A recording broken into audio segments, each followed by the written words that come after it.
Happy Friday, degenerates. This is the undefeated post-weigh-in show for UFC Vegas 78, and I cannot wait for this one. We've got a whole lot of awesome action on the scales today. Not so great for the fighters, but it makes for a fun show for us. So as always, trust your balls, hit the like button, let's make some cash tomorrow on Saturday. The show is brought to you by Pub Sports Radio, and lines are brought to you by Bet Openly. Make sure you sign up, use the link in the description below. Let's get after it. Oh, almost forgot. We gave away like 15, 20 free entries to a pick'em contest on Bet Openly this weekend. That's right, $10 entry, free if you retweeted me on Twitter. I'm going to do one again, probably on Instagram. Maybe we'll do it on YouTube, but we're giving away free opportunities to make cash on Bet Openly. To be eligible to get into those, where it's a winner-take-all format, free entry, you get the cash, just sign up. So make sure you click that link below, get all signed up, because we're going to do more of those giveaways here in the near future as well. Let's get into it. First up, Juliana Miller takes on Luana Santos. Both women came in at 126 pounds. And folks, I was in very early on Juliana Miller. I took her at plus 110. I said I felt like the line was backwards. I wanted to be on her in a recency bias spot where everybody was piling in against her because she looked bad in her last fight. I said if the line got better, I was probably going to add more on her because I was that confident. I don't think Santos should be coming in favored in this spot.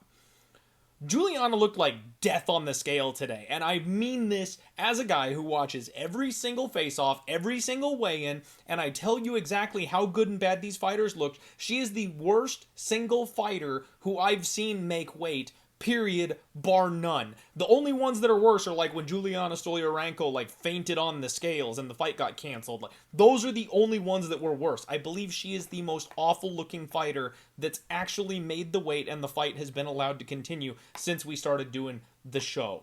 Horrifying. Her opponent, Luana Santos, had a big old smile on her face, not a care in the world. She looked fantastic up there. When they face off, this was a very intense face off. They got into each other's faces. It was a good stare down, but Miller just looks awful, folks, awful.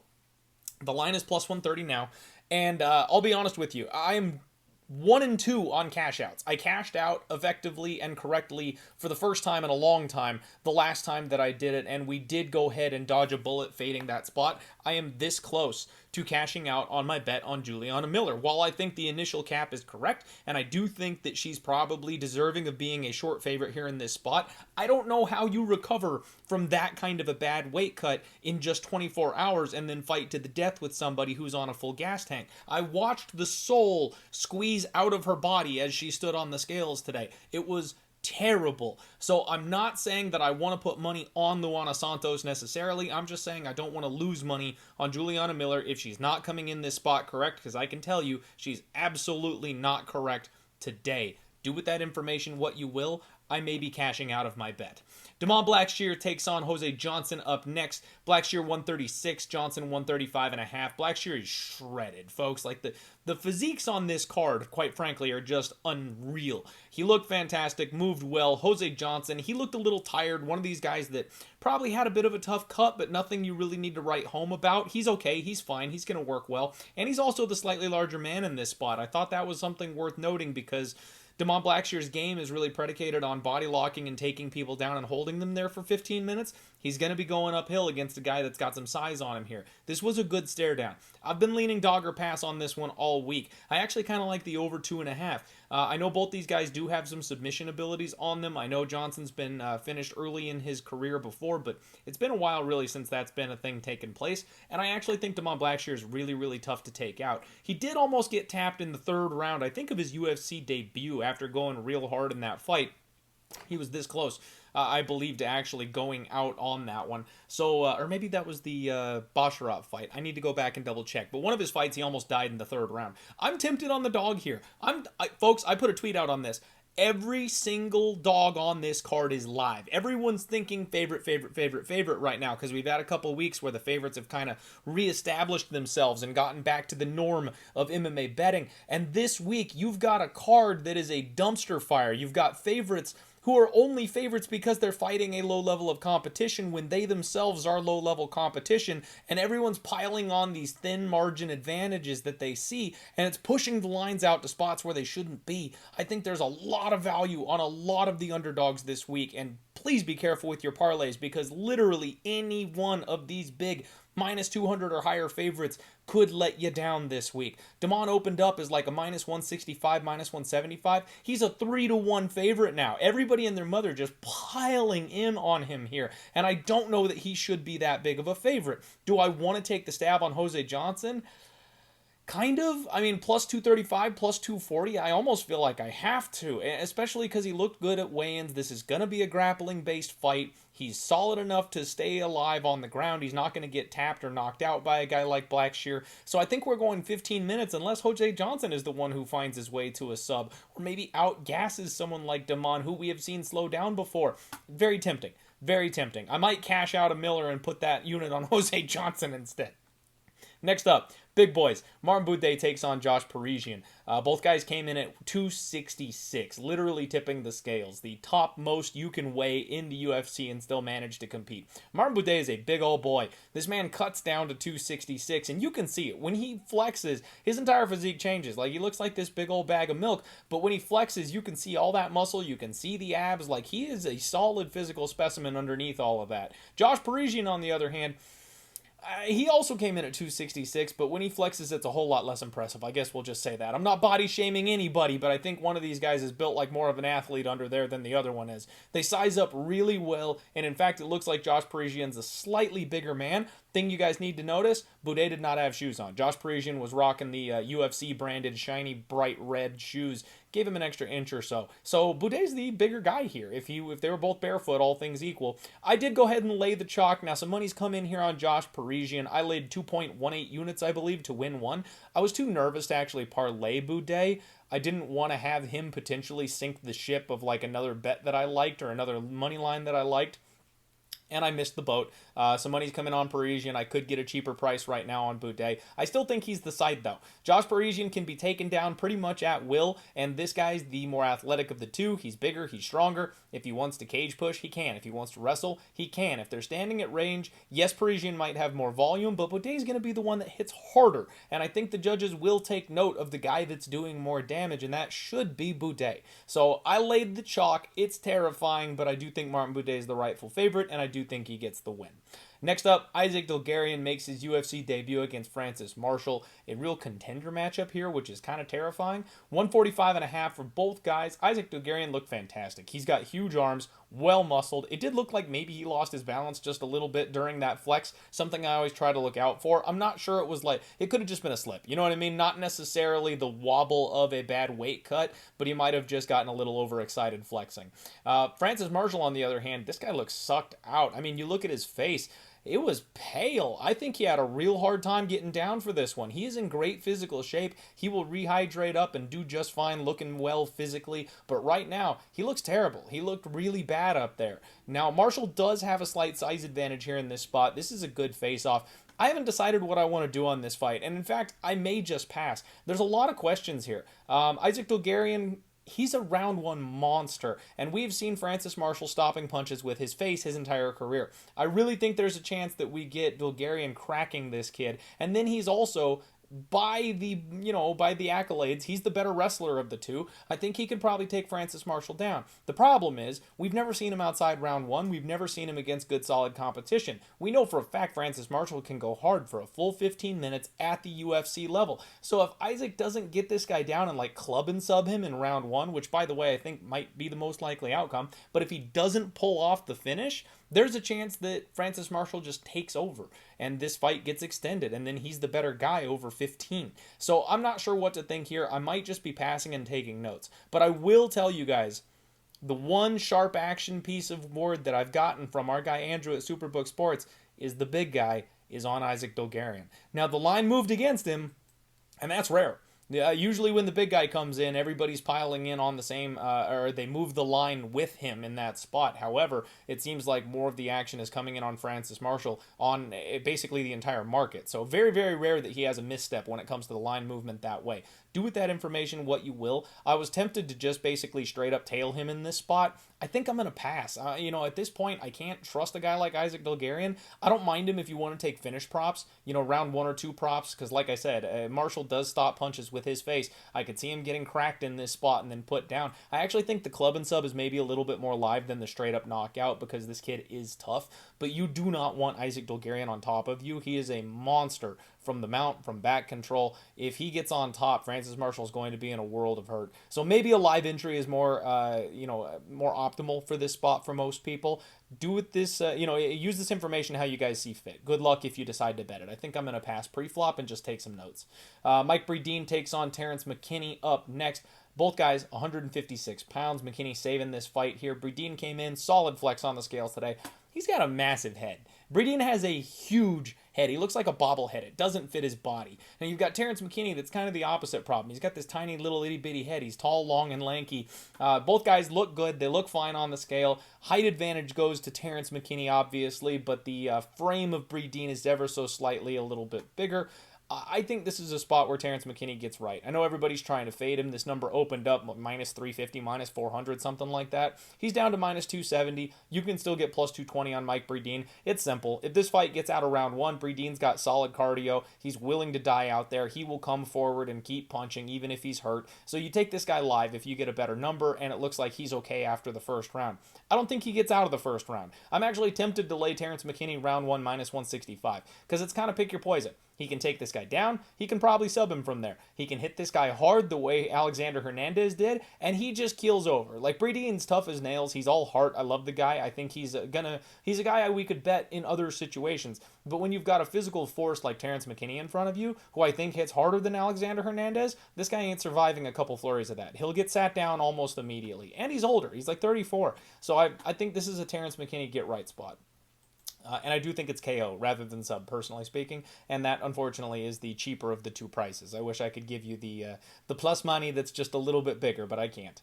JP Buys comes in here taking on Marcus McGee. Here's the one you've all been waiting for, everybody, and that calls for the old tinfoil hat. You ready for this? They both came in at 136 pounds. That's right. JP Buys moving back up to 135, where we've actually seen him have the most success so far in his UFC career. And JP gave a big old flex, man. His eyes are a little sunken in. You know what, though? His eyes are sunken in like every picture you've ever seen of him. I think that's just his face. He gave a good, solid flex, well-muscled, well put together. The guy's got a frame on him. Marcus McGee is jacked. And I don't know what to say about this guy. Like, he's very unique looking. I don't want to make fun of the way he looks, because God forbid, not like I can say anything about it, right? But he has a very strangely put together physique. God took a little extra time on this guy. He seems like he's really nice and fun, though. I'd love to hang out with him. At any rate, very well put together, very well muscled, looked solid. I was a little afraid of this one because, as you guys know, I have gone hard on JP Buys this week. I think he's going to come and remind a few people a couple of things here on Saturday.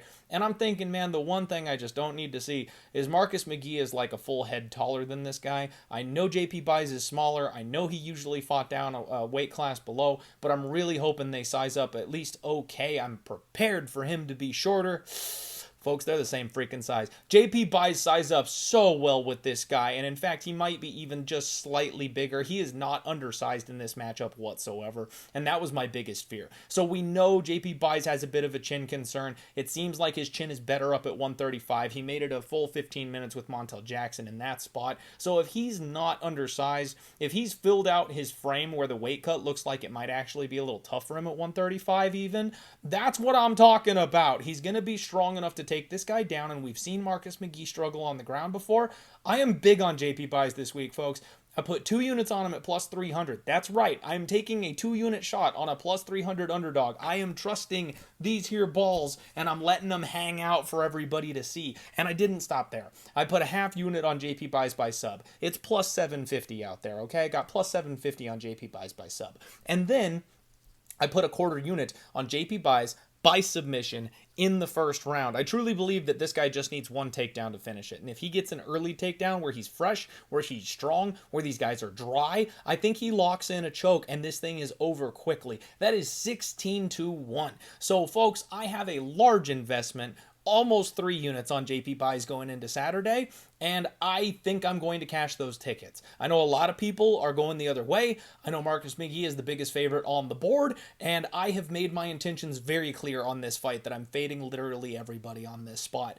Good luck if you join me, because you're a madman if you do. Welcome to the party. Let's freaking go. JP buys. Next up, Josh Fremd takes on Jamie Pickett, and Fremd missed weight, folks. 89 pounds. This is a 185-pound fight, and he came in at 189, so that's a bad weight miss. That's like 3 full freaking pounds. 186 for Jamie Pickett. I'll tell you, Josh Fremd didn't look good on the scales either. He was licking his lips. He had the dry mouth thing. Eyes looked a little sunken in, and that's the sign that you need to know that they actually tried, right? Like, he's not coming in here, and it's not like he's taking an advantage, and he's just stopping cutting weight so he can be a little bigger than his opponent. No, it looks like he actually tried, and it didn't go well for him. Sometimes that happens, and he's huge for this weight class, so it makes sense that he would struggle with this weight cut. Jamie Pickett, on the other hand, this guy looked dialed in. He came in at 186. Physically, he's in great shape. He gave a fantastic flex.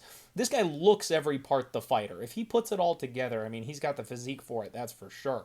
Fremd is bigger, obviously. He's always bigger. This was a great stare down. Jamie Pickett looks very intense today. Folks, I did it again. I know everybody is just calling Jamie Pickett dead man walking in this spot, but I bet him. I bet him at plus 280. I think this line is stupid wide. Josh Fremd, and by the way, this was before the weight miss. Josh Fremd is not a guy you lay minus 250 on, and he opened up around the minus 200s and now is sitting around minus 350 in this spot. I cannot believe what you degenerates out there are doing. This is a mid-tier fighter. Now, maybe he wins this fight. Maybe Jamie Pickett isn't UFC caliber, and he does lose in this spot here to Fremd, but this number makes no sense. It's absolutely bonkers where this number sits right now. So I'm taking the shot on Pickett. He's got UFC caliber wins. He's already done it a couple times before. If he comes out and he trusts himself and he lets his hands go in this spot, I think he knocks Josh Fremd out. We've seen Josh Fremd make so many mistakes. He gives up his back. He gives up his neck. He leaves his neck out on takedowns. He panic wrestles. Like, he does all the stuff that good fighters can take advantage of. I just need Jamie Pickett to be a good fighter on Saturday, and we're going to win this bet. Now, I did hedge my bets just a little bit. I laid minus 145 for 1.45 units on the under 2.5. Not the 1.5. I took the alternate total at 2.5. Because if Fremd comes in and he's that much better than Jamie and he does what everybody says he does and Jamie's washed and he gets another first round finish, I break even. I get 1 unit on the under cashing. I break even on my 1 unit shot on Jamie Pickett. So it's kind of a hedge.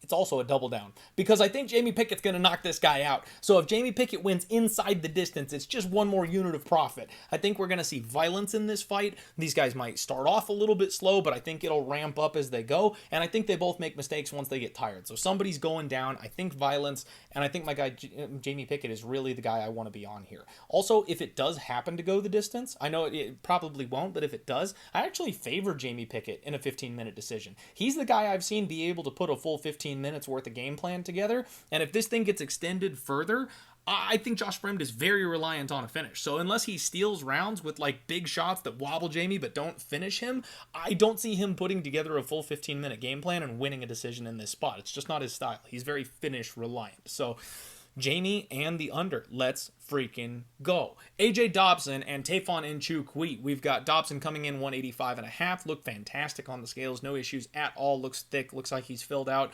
And then Tafon Nchukwi coming down to 185 after a bad run up at 205. Missed weight badly. 189.5. That's right. Even worse than Josh Fremd by a half pound here. He looked exhausted. He looked drained. He looked droopy. I mean, like, this guy is so muscular and filled out at 205. And he's got like the tiniest, skinniest little neck now because he tried to cut all that weight off.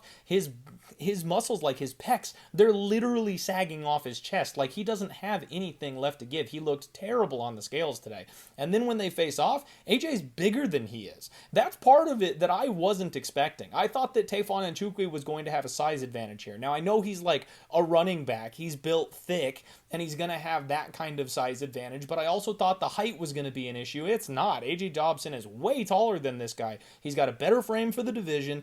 I was very tempted early on in the week to bet AJ Dobson. I decided to pass because I felt like the volume of Tafon and Nchukwi was going to be the deciding factor here in this fight. And I know a lot of people out there say I read way too far into these weigh-ins, more so than probably anybody else on gambling Twitter. But I do, and it's been an effective angle for me for the most part. I think I'm going to pull that trigger. I wanted AJ Dobson earlier in the week. I really did. And then I decided to stay off. A coin I don't need to flip, that kind of a situation. I've always been high on AJ, and I think he's got all the tools he needs to succeed in the UFC. But seeing Tafon and Nchukwi look as bad as he did, his body looking in shambles the way that it was, I think he's going to have a hard time. Very much like Juliana Miller, I think he's going to have a hard time putting it all back together by tomorrow and then fight for 15 minutes against a guy who is bigger, taller, longer than he is, probably has a wrestling advantage, and hits freaking hard. So yeah, I think we have a compromised Tafon, and that swings me far more in the favor of AJ Dobson than I was before. I'm going to bet him plus 120. Let's go dog hunting this week, folks. Nice thing about dog hunting is you don't have to hit every single one of them to be profitable, right? If either JP or Pickett comes in for me, it's a win, right? Big ass dogs like that, you don't need them both to land, you just need one of them. So let's catch some of these little underdogs to go with it. Iasmin Lucindo takes on Polyana Viana next, 116 pounds apiece for these ladies. Lucindo rocking the sunglasses. I want to knock her for it, but she looks too damn cool doing it. Had to use her for the thumbnail here this week. She looked good. Weight cut didn't look like it was easy. Even though she's relatively small, it does look like she struggled a little bit coming down a new weight class here. Polyana Viana, pain staring at all of us from her chest as always. She looked good. No problems for her. This was a good face-off. Polyana's obviously got the height and reach advantage. We knew that coming in, and we expected it beforehand. Lucindo's just a very small little fighter that is a violent tornado when she gets down to size there. I bet the under here. Fight does not go the distance at plus 100 even money for 2 units. I just think we're going to see violence. The only way Polyana Viana wins this fight is by finishing. I think she's going to have to get a club and sub to have any shot at actually getting her hand raised on Saturday. And if Lucindo's in the driver's seat, she's so quick, she's so fast, she's so much better of a crisp striker that I think she knocks Polyana Viana's head off if she's in her groove. So I fully expect whichever fighter is in the driver's seat probably gets a finish. Now, I'm not saying Lucindo is fragile or anything like that. Polyana's going to have an easy time finishing her. No, it's more the fact that just women's MMA and arm bars, that's what Viana does. That's her specialty. And if she gets anybody in that, the fight is over. So I think she could get caught by Viana. I do think Lucindo probably knocks Viana down a couple times and maybe even ground and pounds her out when she gets on top of her. That's absolutely a method of victory I think is live. Lucindo by KO. But let's just see some violence. I don't care who wins. Actually, that's not true. I do care who wins. I'm going to have Lucindo in some DraftKings lineups. So let's go Lucindo. But I think fight does not go the distance is the best bet in this spot, and that's what I'm on. Chris Daukaus up next, taking on Khalil Rountree. We've got Daukaus coming down to 205 and did it with no problem, folks. His frame looks so good at 205. Like, he's belonged here all along. He really has. He talked in interviews about how people thought he could make 185. He's like, no, I ain't doing that. I'm not going to pull a cannoneer. I love it that a cannoneer is officially a verb. Even the fighters use it. But Daukaus looked fantastic on the scales today. He really did. Rountree, on the other hand, I talked to you guys about the unreal physiques we see this week. He is jacked. Like, he's got all the muscles. He's not sharing with anybody. The man is absolutely huge. Now, when they face off, though, Khalil Rountree's fighting a heavyweight. Daukaus is far bigger than Khalil Rountree is, and I love to see it because I've been telling people all week, if Rountree went up and he fought Jairzinho Rozenstruik and the Black Beast, you know what would happen? Those fights would only last a round as well. We're getting a big recency swing here, and anytime Khalil Rountree is a big favorite, or if his KO prop is minus 150 or higher, the man gets starched. He lost to Marcin Prachnio, for God's sake. Like, this is not a fight that people are giving Chris Daukaus enough credit for. He's very skilled, he's very talented, he's got a bigger frame, he's going to have a wrestling advantage, and I know there's questions about him and how long he can last if the fight gets outside of round 1. I tend to think that we can believe him that his cardio is okay, and I also tend to know that Khalil Rountree is a guy that you can break. We've seen him give up in the middle of a fight before when it's not going his way, especially when his opponents push the grappling. I think this is Daukaus all day. I think Daukaus is going to pull that reverse Uno card, and he's going to knock out Khalil Rountree in the first round. He also talked about how the weight loss has actually helped him with his speed. He's even faster than he was before because he's lighter now, and usually I think that's bullshit when fighters say that kind of thing, but with Chris Daukaus, I believe it because that's always been his best attribute, has been his speed, and he's literally carrying around flab. Like, He was not a heavyweight. He never had a heavyweight frame. He was way undersized compared to everybody, and he just weighed an extra 40 pounds. You get that 40 pounds off you, it's like taking off the weighted training clothes in Dragon Ball Z. Like, the guy's lighter. He's going to move faster. I think he's going to be the spot here this week. I've already bet him. I got him way ahead of the line. I got plus 172, and now he's been absolutely torched. He's plus 142 now at this point, so I've got that nice CLV trophy that Brady let me have on Monday. Hopefully he comes through for me here, but I love Daukaus tomorrow. And by the way, the reverse line movement should have everybody terrified, because everybody and their mother is jumping in on Khalil Rountree. Khalil Rountree round 1, Khalil Rountree by knockout, and yet this line keeps on shortening down. They're making it easier for you to afford Khalil Rountree, saying, come on, give us all the money. Put all of it in. You should be worried about that. Co-main event, Hakeem Dawodu takes on Swanson. Both guys 146 pounds. I mean, Hakeem is absolutely shredded. My God, like another one of these guys that just, his physique is absolutely insane. Looked mean up there on the scales, as his name would suggest. Swanson, much healthier at 145. He looked way, way better up here, making 146 pounds. Very relaxed, good smile, good flex from him. You like to see that he's happy again at weigh-ins. Hakeem has a slight height advantage here in this spot, but this was a good, intense face-off. And folks, one more time, I cannot get behind minus 250 Hakeem Dawodu. I've talked about how he's low-key chinny. He's been caught in a lot of his fights, wobbled, dropped, sat down. He punches his way back in and works his way to a split decision, but he doesn't have power at the UFC level. He doesn't knock anybody out at the UFC level, and now he's taking on Swanson, and I don't want to trust Cub. I really don't. He's at retirement age, but if he's got one last hurrah in him, it's going to be a guy who's chinny, where he's got a speed advantage over. I don't want to bet the money line, even though he's plus 190. It's not a bad number. I might have to. But the Swanson KO prop is plus 650. I think Hakeem's chin issues are going to keep being a problem, and someone's eventually going to catch him. Is it this weekend when he fights Cub? I don't know. It might be, though. So, I don't know. I'm probably going to pass this one, but from a betting perspective, again, it's dog or pass. I think I have to pick Hakeem to win just because we've seen that Cub might be at the end of his run, but damn, I'm not laying that price tag. Main event time, Vicente Luque takes on Rafael dos Anjos. Luque 170.5. He was first to the scale. Looked great. No problems at all. In shape. No issues. Rafael dos Anjos 171. Looks solid. He always fills out well at 170 pounds. He's a big 155er. So frame-wise, he always looks good when he comes up the weight class. Luque's obviously got the size advantage. He always does. You know, Rafael dos Anjos at 170 is not the biggest guy going here. And this was a good, intense face-off. Respectful, though. You know, both guys Brazilians, both guys legends at this point. It is what it is. Vicente Luque, he's been hovering right around flipping that line basically all week. Every time this thing gets down to like minus 105, right when it's about to look like it's going to pick'ems, then it moves back to plus money. It's been a real tug of war between these two sides. I am invested big on Vicente Luque this week, folks. I got plus 115, so again, I've got just a little bit of that closing line value.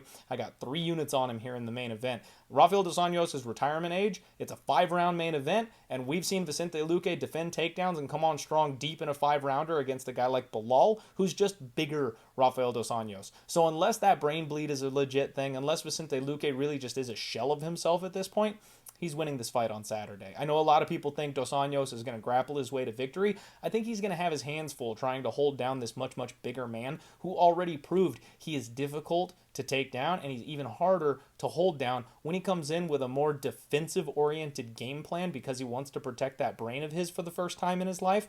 I think Luque's going to look good on Saturday. That's the Undefeated Post Weigh-In Show, folks. Do me a favor, hit a like, and when you comment down below, let me know what your favorite pick is for the weekend. Check out Bet Openly. You're going to get better odds over there, less juice over there. Trust me, it's a tool you want to use. Sign up using the link in the description down below. Good luck on all your degenerate action. Let's roll.